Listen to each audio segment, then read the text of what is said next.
Anime fans அனைவருக்கும் வணக்கம். இன்றைக்கி நம்ம சோலண்ட் எபிசோட் 194 பார்க்கலாங்க. ஸோ போன எபிசோடில் எங்கே முடிஞ்சிருக்கோம், நம்ம ஜூஜு சிங் இருக்கால்ல, அவளுடைய கடைசி டெஸ்ட் எடுக்கிறதுக்காக வந்திருப்பா. இப்போ இவங்க வந்திருக்கிறது ஒரு மர்மைட் கிட்டங்க. அது பார்த்தீங்கன்னா பயங்கர வெள்ளந்தியாக பேசுது. அது பேசுறதெல்லாம் கேட்டாக்கா, டேய் இந்த பொண்ணை பார்த்தாக்கா சண்டை போகிற மாதிரி தெரியலையே, இது ரொம்ப நல்ல பொண்ணால இருக்கு அப்படின்னு சொல்லிட்டு நம்ம யோசிப்போம். ஆனால் பேசுறத வச்சு மட்டும் தப்பு கணக்கு போட்டுறக்கூடாது இல்லையா, அது நம்ம ஆட்களுக்கும் நல்லா தெரியும். இவங்களுக்கு கேள்வி என்னன்னா, இவ ரொம்ப யங்கா இருக்காளேன்ற மாதிரி யோசிக்கிறாங்க. இவங்க யோசிக்கிறத அவ வெளியில சொல்றாங்க. அப்படிலாம் யோசிக்காதீங்க, நான் மனுஷன் கிடையாது, நான் ஒரு மர்மைட் தெரியுமா, எங்களுக்கு வயசாகாது அப்படிங்கிறா. அப்போ இவளுக்கு மைண்ட் ரீடிங் பண்ண முடியும் அப்படிங்கிறத தங்சான் கண்டுபிடிச்சிட்டான். இவன் கண்டுபிடிச்சிட்டான் அப்படிங்கிறதையும் அதையும் கண்டுபிடிச்சிட்டா அவ. அதான் அவ கேட்குறா, என்னால் மைண்டை ரீட் பண்ண முடியுது, ஆனால் உன்னுடைய மனசை என்னால் ரீட் பண்ண முடியலையே, என்ன காரணம் அப்படின்னு யோசிக்கிறா. ஓ நீ தானா அவன் காட் ஆஃப் ஓஷன் டெஸ்ட் எடுக்கிறாள், அதான் சீ காடோடைய ப்ரொடெக்ஷன் இருக்கா அவனுக்கு அப்படின்றா. டாங்ஸான் ஆக்சுவலாக அவனோட ஸ்பிரிட் பவரை வச்சு இவங்களுக்கு அசிஸ்டன்ஸ் கொடுக்கலான்னு இருந்தான் போல. பட் ஆனால் இவளுக்கு தான் மைண்ட் ரீடிங் தெரியும்ல, அது இப்போ பண்ண முடியாது. இருந்தாலுமே இந்த பொண்ணு பார்த்தீங்கன்னா ரொம்ப ஜாலியாக பேசுகிறா. இப்போ இவங்க என்ன கேட்குறாங்க, உனக்கு என்னம்மா வயசாச்சு, நீ ஏன் இவ்வளோ எங்கே இருக்க அப்படின்னு கேட்குறாங்க. அது கூட உட்காந்து எண்ணிக்கிட்டு இருக்காங்க. அவ 1 2 3ன்னு அது பாட்டுக்கு போயிட்டு இருக்கு. லிஸ்ட் பெருசா போகுது. ஆத்தாடி இவ முடிக்க மாட்டா போல தெரியுதே, சண்டையாச்சும் ஆரம்பிப்பாளா இல்லையா அப்படின்னு பார்த்தா எதையோ உட்காந்து தேடிக்கிட்டு இருக்கா. என்னத்தம்மா தேடுற, இல்ல இங்க தான் வச்சேன், எங்கன்னு தெரியலன்னு சொல்லிட்டு கையில ஒரு புல்லாங்குழல் எடுக்கிறாப்பா. அவ என்ன சொல்றா, நம்ம சண்டைலாம் போட்டுக்குவானா, நான் இதுல ஒரு பாட்டு பாடுறேன், நீ ஃபுல்லா பாட்டை கேட்டுட்டேன்னு வச்சுக்கோ, நீ தான் வின்னர் அப்படிங்கிறா. தங்சான் பார்க்கறான், அடியே அந்த பாட்டை பாட விடாத, போய் தடுத்து நிறுத்துங்கிறான். அப்புறம் என்னங்க, ஃபைட் மோட் ஸ்டார்ட் ஆயிடுச்சு. ஜூஜு ஜிங் உள்ளுக்குள்ளே இறங்கி அடிக்க ஆரம்பிக்கிறா. ஆனால் இவ்வளோ நேரம் பவ்யமாக பேசிகிட்டு இருந்தாலும் அந்த பொண்ணு இப்போ பார்த்தீங்கன்னா ஆக்ரோஷமாக அடிக்கிறாங்க. இவன் என்ன பண்ணுறா, ஜம்ப் பண்ணி போயிட்டு அந்த ஒரு புல்லாங்குள்ள பிடிக்கிறா பாருங்க. அதில் ஒரு இன்விசிபிள் ஷீல்டு இருக்கு போல, தூக்கி அடிச்சிச்சுங்க இவளை. உடனே என்ன சொல்கிறா, என்னம்மா தெரியாமல் பட்டுடுச்சா, சாரிம்மா மன்னிச்சுக்கோ அப்படிங்கிறா. ஆனால் அவள் வேணுன்னே தான் பண்ணியிருக்கா. அவளால் மைண்ட் ரீட் பண்ண முடியும்ல, இவ புல்லாங்குழல பிடிக்க வருவா அப்படிங்கிறது அவளுக்கு தெரியும். பயப்புள்ள நல்லா பேசி பேசி ஊரை ஏமாத்துதுப்பா. இப்போ ஜூஜு சிங் சும்மா இல்லை, அவளுமே எதிர்த்து அடிக்க ஆரம்பிக்கிறா.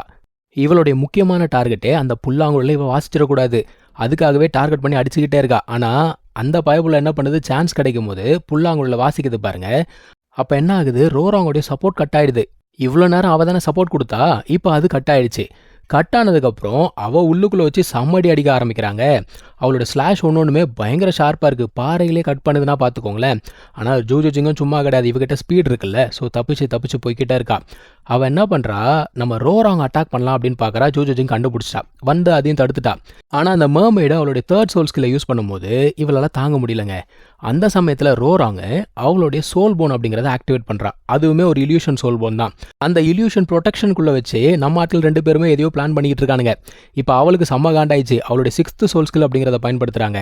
அது பயங்கர ஆக்ரோஷமாக ஏதோ சூறாவளி வந்த மாதிரி இருக்கு. இவங்களால சுத்தமாக தாங்க முடியல. அந்த சமயத்தில் தங்சானுடைய உடம்புக்குள்ளே இருக்கிற எனர்ஜி டிஃப்ரெண்ட்டாக ரியாக்ட் பண்ணுது. ரோராங் என்ன யோசிக்கிறா, ஜூஜு சிங்க்கு ஃபுல் சப்போர்ட் கொடுக்கணும் அப்படின்னு யோசிக்கிறாங்க. அந்த மர்மெய்டு கரெக்டு தான் அப்படின்னு சொல்ல, ஆனால் அவள் யூஸ் பண்ணுறது பார்த்தீங்கன்னா நம்ம ஃபேட்டியோட ஃபீனிக்ஸ் பவரை. இவளுக்கே ஒன்றும் புரியல. ஆக்சுவலாக என்ன பிளான் பண்ணியிருக்காங்கன்னா, யோசிக்கிறது ஒன்று, செய்யறது ஒன்று, எது யோசிச்சாலும் ஆப்போசிட்டாக செய்யணும் அப்படிங்கிற மாதிரி பிளான் பண்ணி வச்சுருக்காங்க. இந்த ஸ்ட்ராட்டஜியை பயன்படுத்தி ஈஸியாகவே இவளை டிஃபீட் பண்ணிட்டாங்க. ஸோ இவங்க சேலஞ்சை சக்ஸஸ்ஃபுல்லாக முடிச்சதுனால இவங்களுக்கான ரிவார்ட்ஸ் எல்லாம் கிடைக்குது. அதில் நம்ம ஜூஜு சிங்க்கு பார்த்தீங்கன்னா அந்த சோல் பவர் 2 லெவல் இன்க்ரீஸ் ஆகுது. ஏன்னா இதோட இவளோட மொத்த டெஸ்ட்டுமே முடியுது. அது மட்டும் இல்லாமல் இவளுக்கு ஒரு காட் கிவன் சோல்ரிங் வரை கிடைக்குதுங்க. இதுக்கு முன்னாடியே ஒரு சோல்ரிங் கிடைச்சது, இது 2வது சோல்ரிங். இந்த மர்மெய்ட் இருக்கால, அவளே என்ன பண்ணுறான்னா இந்த சோல்ரிங் அப்சர்வ் பண்ணுறதுக்கு ஒரு நல்ல இடமா கிரியேட் பண்ணி கொடுக்குறா. இவளுக்குன்னு ஒரு ப்ரொடெக்ஷன் பேரியர்லாம் போட்டு கொடுக்குறா. அடுத்து இவன் என்ன பண்ணுறா, தங்சானை கூப்பிட்டு, நீ தானே என் ஃப்ளூட் வாசிக்கிறத தடுக்க சொன்னேன், நீ வா சண்டை போடு அப்படிங்கிறாப்பா. இப்போ தங்சான் ஆக்சுவலாக ஒரு பிளானோட தான் வந்திருக்கான். அவன் என்ன சொல்கிறான், நம்ம வேணா ஒன்று பண்ணுவோம், நீங்கள் உங்களோட 9th சோல் ஸ்கில்லை பயன்படுத்துங்க, அந்த ஃபுல் சாங்கை நான் கேட்டுட்டேன் அப்படின்னா நான் தான் வின்னர், ஓகேவா அப்படிங்கிறான். ஆக்சுவலாக நம்ம ஆட்கள்லாம் கொஞ்சம் பேர் பதறி போகிறாங்க. ஏன்னா இவளோட 9th சோல் ஸ்கில் அப்படிங்கிறது பயங்கர ஸ்ட்ராங்காக. இருந்தாலுமே தங்சான் பரவாயில்ல நான் பார்த்துக்கிறேன் அப்படிங்கிற மாதிரி சொல்கிறான். பயப்புல பிளான் பண்ணி தான் உட்காருது. இதுக்கு முன்னாடி இவளோட பாட்டை கேட்கும் போது இவன் உடம்புக்குள்ளே இருக்கக்கூடிய எனர்ஜி ரியாக்ட் ஆச்சுல்ல, அதை தான் என்னன்னு சொல்லிட்டு டெஸ்ட் பண்ணுறதுக்காக உட்காந்துட்டு இருக்காங்க. அவள் பாட்டை பாடிக்கிட்டு இருக்கா. நம்மளால் அதெல்லாம் பெருசாக கண்டுக்கவே இல்லை. அவன் நல்லா பிடிச்சி வச்ச பிள்ளையார் மாதிரி கண்ணு மூடி விஸ்வாமித்திரர் முனிவர் மாதிரியே உட்காந்துக்கிட்டு இருக்காங்க. இவன் ஒரு பக்கம் பாட, அவன் ஒரு பக்கம் அவன் வேலையை பார்க்க.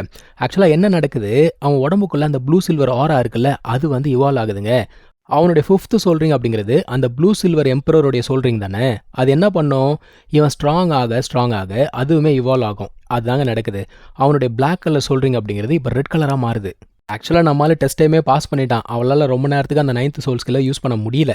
ஸோ இவனுக்கான ரிவார்ட்ஸ் எல்லாமே கொடுக்கப்படுதுங்க. இப்போ இவங்க அடுத்த டெஸ்ட்டை நோக்கி போகிறாங்க. இப்போ இவங்க என்ன பண்ணுறாங்கன்னா அடுத்த டெஸ்ட் எடுக்கிறதுக்காக கிளம்பி போகிறாங்க. ஆனால் ஷாங் என்ன பண்ணுறா, நான் இங்கேயே இருக்கேன் அப்படிங்கிறா. ஏன்னா ரோராங் வந்து அப்சர்வ் பண்ணிட்டு இருக்கால சொல்கிறீங்க, நான் அவளுக்காக வெயிட் பண்ணுறா அப்படிங்கிறா. உடனே நம்ம ஃபேட்டி சும்மா இருப்பானா, நானும் இங்கேயே இருக்கேன்றான். ஒன்றும் தேவையில்ல கிளம்பி போடான்னு சொல்லிட்டு துரத்தி விட்டுறா. இது பார்த்தீங்கன்னா நம்ம ஃபேட்டிக்கு ஒரு மிகப்பெரிய வருத்தமாக போயிடுது. ஏன்னா ஷாங் வந்து எப்பவுமே அவனை தள்ளி விட்டுட்டே இருக்கால. அதான் அவனுங்கெல்லாம் சொல்கிறானுங்க மற்றவங்கலாம், டேய் லூசு மாதிரி பேசாத. அவன் என்ன சொன்னா, முதல்ல டெஸ்ட்டை முடிச்சுட்டு வா, அதுக்கப்புறம் பேசலான்னு சொன்னால, முதல்ல அதை புரிஞ்சுக்கோடான்றானுங்க. இன்னொரு பக்கம் போசாஷி அவங்க ப்ரே பண்ணிட்டு இருக்காங்க. ஆக்சுவலாக தங்சான் எடுக்க போகிற அந்த 5வது டெஸ்ட்டில் இதுதான் கடைசி ஃபைட்டு. இதை அவன் சக்ஸஸ்ஃபுல்லாக முடிச்சிட்டான்னா இன்னும் ஒரு சில வருஷங்களில் பார்த்தீங்கன்னா அந்த 9 டெஸ்ட்டையும் அவன் கம்ப்ளீட் பண்ணுவான். சீகார்டுமே இந்த ஒரு நாளுக்காக தான் வெயிட் பண்ணிட்டு இருக்காரு. ஆனால் இதில் இன்னொரு விஷயம் இருக்குது. நம்ம போசாஷி இருக்காங்களே, அவங்களுக்கு ஒரு சில விஷயங்கள் நடக்கும். உதாரணத்துக்கு சொல்லணும்னா, அவங்களுடைய லைஃப்பை சாக்ரிஃபைஸ் பண்ணுற மாதிரி இருக்கும். ஆனால் அது வந்து அன்அவாய்டபிள், வேறு வழியே கிடையாது.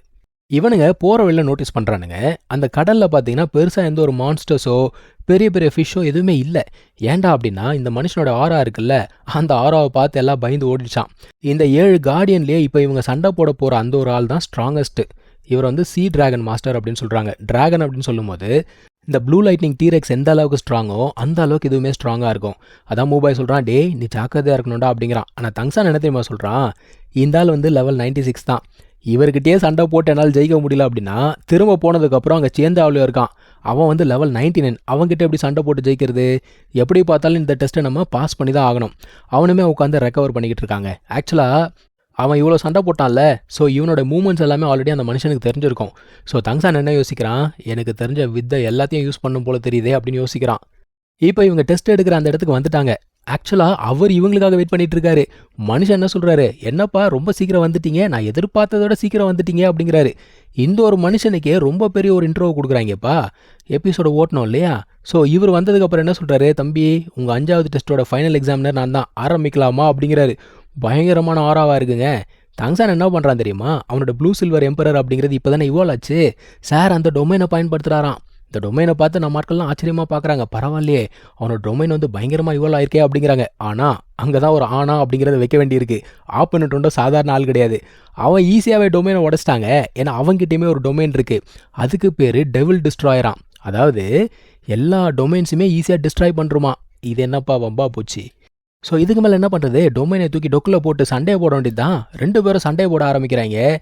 அந்த ஆள் வெறித்தனமாக இருக்கிறாங்க, பயங்கர ஸ்ட்ராங்காக இருக்கான். நம்ம ஹீரோக்கு தெரிஞ்சு போச்சு, ஆத்தாடி இவன் ரொம்ப ஸ்ட்ராங்காக இருக்கானே.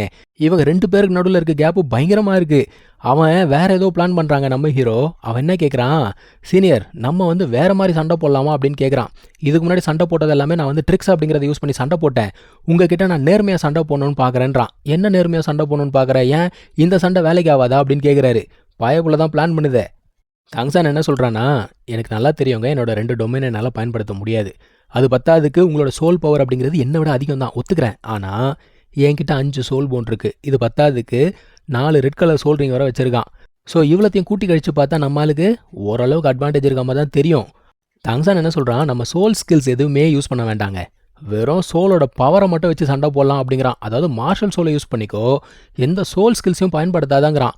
இது கேட்கறதுக்கு என்னமோ நல்லா தான் இருக்குது. ஆனால் பயபுல அவனோட ஹேமரை வெளியில் எடுத்துட்டான். இதுக்கு முன்னாடி இந்த ஹவுத்தியன் ஹேமரை இந்த ஹைஷன் ஐலண்ட் எப்போ பார்த்துச்சு, நம்ம தங்சானுடைய தாத்தா வந்தப்போ பார்த்துச்சு. இந்த மனுஷனும் பார்க்குறான், ரைட்டு எனக்கும் இந்த ஹேமரை பற்றி தெரிஞ்சுக்கணும்னு ஆசையாக இருக்குது, வாடா சண்டை போடுவோன்னு சொல்லிட்டு கூப்பிட்றாங்க. மீன் அதுவாக வந்து தங்சான் விரிச்ச வலையில் விழுந்துருச்சுங்க. இப்போ இவன் என்ன பண்ணுறான், ஹேமர் எடுத்து அடிக்கிறான் பாருங்க, முதல் அடி. அந்த ஆளுக்கு கையெல்லாம் மறுத்து போச்சுங்க. ஆனாலும் ஹேமரை சாதாரண கையில் தடுக்கிறன, சாதாரண மனுஷனா அவன். ஸோ 2 பேருக்குள்ளேயே தரமான சண்டை அப்படிங்கிறது நடக்குது. அந்த ஆள் என்ன பண்ணுறா தெரியுமா, ஒரு கட்டத்துக்கு மேலே ஒரு ஸ்ட்ராங்கஸ்ட் டெக்னிக் அப்படிங்கிறத பயன்படுத்துகிறாங்க. அதை யூஸ் பண்ணதுக்கப்புறம் இவன் ஹேமர் வச்சு டைரெக்டாக அடிக்கிறான்.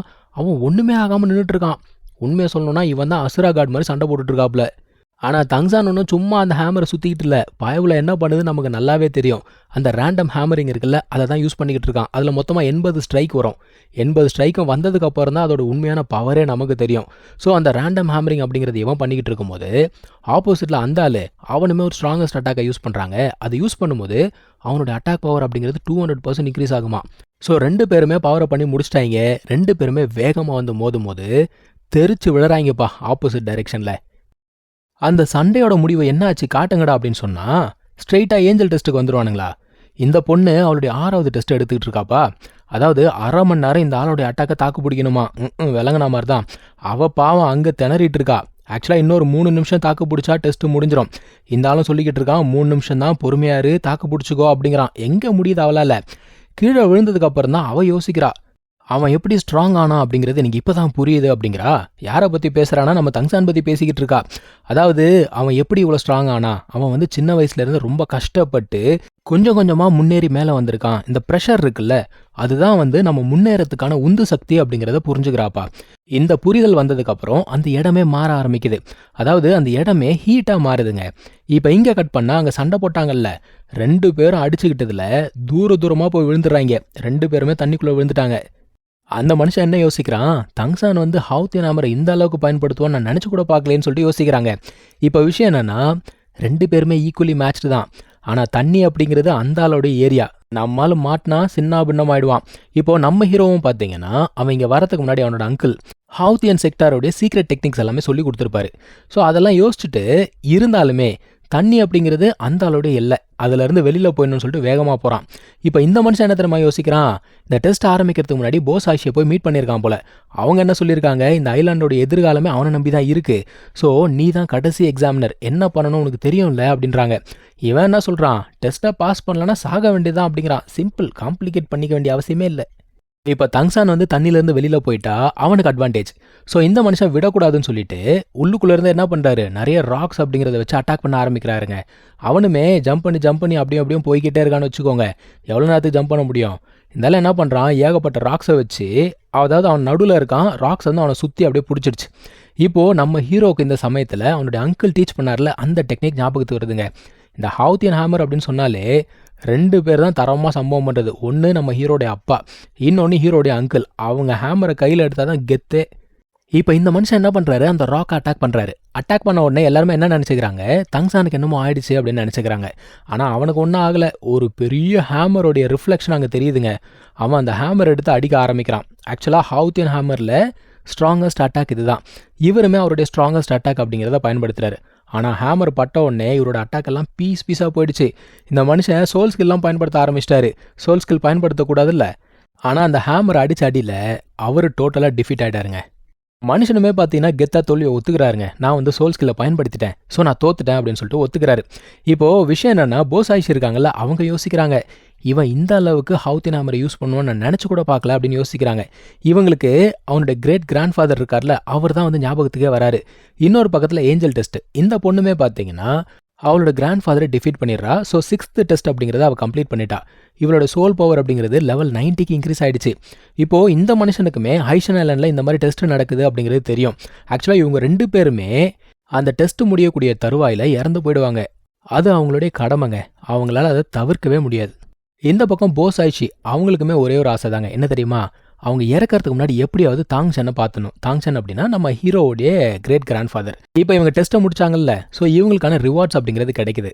ஆனால் இவங்க ட்ரிக்ஸ் அப்படிங்கிறத யூஸ் பண்ணதுனால அந்த 7 பேரில் ஒரு சில பேர் வந்து அப்ரூவல் அப்படிங்கிறத கொடுக்கலங்க. ஸோ ஃபுல் அப்ரூவல் அப்படிங்கிறது இவங்களுக்கு கிடைக்கல. ஸோ ரிவார்ட்ஸ் அப்படிங்கிறது கம்மி பண்ணப்படுது. இருந்தாலும் 3ல் 1 பங்கு டைம்லேயே இவன் வந்து எல்லா டெஸ்ட்டையும் முடிச்சிட்டான். அந்த காரணத்தால் இவனோட ரிவார்ட்ஸ் அப்படிங்கிறது ட்ரிப்பிளாக மாறுது. ஸோ அந்த closeness to God of ocean light இருக்குல்ல, அது வந்து 15% இன்க்ரீஸ் ஆகுது. இப்போது 50% இருக்குங்க அது. ஆனாலுமே இந்த இடத்துல இன்னொரு ஆப்பு வைக்கிறாங்க. என்னடானா 6வது டெஸ்ட் இருக்கும் இல்லையா, அது வந்து டஃப்பாக இருக்குமா. அதுக்கு ஒரே காரணம் இவங்க ட்ரிக்ஸ் யூஸ் பண்ணது. அப்படி என்னடா 6வது டெஸ்ட்டு பாருங்கடா அப்படின்னு சொன்னால் போஸ் ஆயிஷி வராங்க. அதெல்லாம் நான் எக்ஸ்பிளைன் பண்ணுறேன் அப்படிங்கிறாங்க. ஒரிஜினலாக 6வது டெஸ்ட் அப்படிங்கிறது இந்த 7 கிராண்ட் சோல் மாஸ்டர்ஸ் இருக்காங்களே, அவங்க 7 பேரும் ஒன்றா சேர்ந்து அட்டாக் பண்ணுவாங்க 1/2 மணி நேரத்துக்கு. ஆனால் இப்போ டெஸ்ட் அப்படிங்கிறது மாறி போய் அந்த 7 பேருக்கு பதிலாக போஸ் ஆயிஷி இருக்காங்களே, அவங்க அட்டாக் பண்ணுவாங்களாம். ஆடி போகிறானுங்க இவனுங்க. என்னது நீங்களா, ஏங்க உலகத்திலே பெஸ்ட் சோல் மாஸ்டர் நீங்கள், நாங்கள் எப்படிங்க உங்கள் கூட சண்டை போட முடியும், இதெல்லாம் மிஷன் இம்பாசிபிளுங்க அப்படிங்கிறாங்க. ஆளாளுக்கு ஆதங்கத்தை கொட்டுறாங்க. அவங்க என்ன சொல்கிறாங்க, நான் இன்னும் முடிக்கல இருங்கப்பா அப்படின்னு சொல்லிட்டு இவங்களால் ஓஷன் பவரை யூஸ் பண்ண முடியாது, டொமைன் பவரை யூஸ் பண்ண முடியாது. அது மட்டும் இல்லாமல் ஃபஸ்ட்டு 6 சோல் ரிங்கை தான் பயன்படுத்துவாங்களாம். கங்சான் என்ன கேட்குறான், எங்களுக்கான லொக்கேஷனை நாங்களே சூஸ் பண்ணலாமா அப்படின்னு கேட்குறான். சூஸ் பண்ணிக்கோப்பா, அதாவது ஐலாண்டுக்குள்ளே நீ எங்கே வேணால் சூஸ் பண்ணிக்கோ அப்படிங்கிறாங்க. இவனும் ஒரு லொக்கேஷனை சொல்கிறான். ஓகே, ஒன்றும் பிரச்சனை இல்லை, 3 நாளில் உங்களை சந்திக்கிறேன்னு சொல்லிட்டு கிளம்பி போயிட்டாங்க. இப்போ இவங்களுக்கு 3 நாள் டைம் இருக்குங்க பிளான் பண்ணுறதுக்கு. இவங்க சாதாரண ஆப்பனண்ட்டாக இருந்தால் ஒரு பிளான் போடலாம், இவங்க கிட்ட சண்டை போடணும் அப்படின்னா ஒரு பிளான்லாம் செட் ஆகாது, ஏகப்பட்ட பிளான் போடணும். ஸோ எல்லாருமே உட்காந்து பிளான் போடுறதுல மும்முரமாக இருக்காங்க. இவங்க 3 நாள் கழித்து டெஸ்ட்டுக்கு ரெடியாக இருக்காங்கப்பா. இதோட இந்த ஒரு வீடியோ முடிஞ்சிச்சுங்க. நம்ம அடுத்த வீடியோவில் சந்திக்கலாம். தேங்க்யூ ஸோ மச் ஃபார் வாட்சிங். Take care. பை.